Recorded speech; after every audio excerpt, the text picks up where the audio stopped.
Belt షాపులు ఉన్నాయా లేవా, అసలు లేవు చూపించండి అంటూ వచ్చినటువంటి తెలుగుదేశం అధినేతలకి స్వయంగా మహిళలే బెల్ట్ షాప్ తీపించమని అడిగిన ఉదంతం ఇది.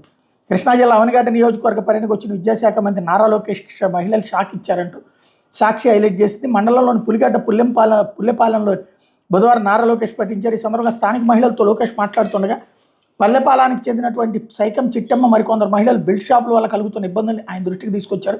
మా ఊళ్ళో బ్రాంతి తెగ అమ్ముతున్నారంటే ఊళ్ళో వాళ్ళు తాగేసి తెగ పోట్లాడుకుంటున్నారు, బెల్ట్ షాపులతో ఇబ్బంది పడుతున్నాం, ఊళ్ళో బెల్ట్ షాప్ లేకుండా చేయండి బాబు అని చిట్టమ్మ మంత్రి లోకేష్ని కోరింది. షాప్ ఎక్కడ ఉందమ్మా అని లోకేష్ అడగ అవనగడ్డలో ఉందని, తమ గ్రామంలో మద్యం విక్రయించకుండా చేయాలని వేడుకుంది. ఓకే అన్నీ నేను చూసుకుంటాను, ఓకే తల్లి ఓకే అని లోకేష్ బదులిస్తూ అక్కడి నుంచి వెళ్ళిపోయారు. అవనగడ్డ నియోజకవర్గంలో మద్యం అధిక ధరకు విక్రయించడం విచ్చలవిడి బెల్ట్ షాపులు వైఎస్ఆర్సీపీ అవనగడ్డ నియోజకవర్గ సమన్వయకర్త మాజీ ఎమ్మెల్యే సింహాద్రి రమేష్ బాబు 10 రోజుల క్రితం మీడియా సమావేశంలో దుమ్మెత్తిపోశారు. అందుకు ఎమ్మెల్యే మండల బుద్ధప్రసాద్ స్పందిస్తూ ఎంఆర్పీ ధరలకే మద్యం అమ్ముతున్నారని, నియోజకవర్గంలో ఎక్కడ బెల్ట్ షాపు లేవని సింహాద్రి రమేష్ తన ఆరోపణలు 48 గంటలు నిరూపించాలని సవాల్ చేశారు. తాజాగా పులిగడ్డ పల్లెపాలెం మహిళలు మంత్రి లోకేష్ బెల్ట్ షాపుల మీద ఫిర్యాదు చేయడంతో మంత్రితో పాటు అక్కడ ఉన్న కూటమి నేతలు కంగు తిన్నారన్నట్టు వార్తను సాక్షి హైలైట్ చేసింది.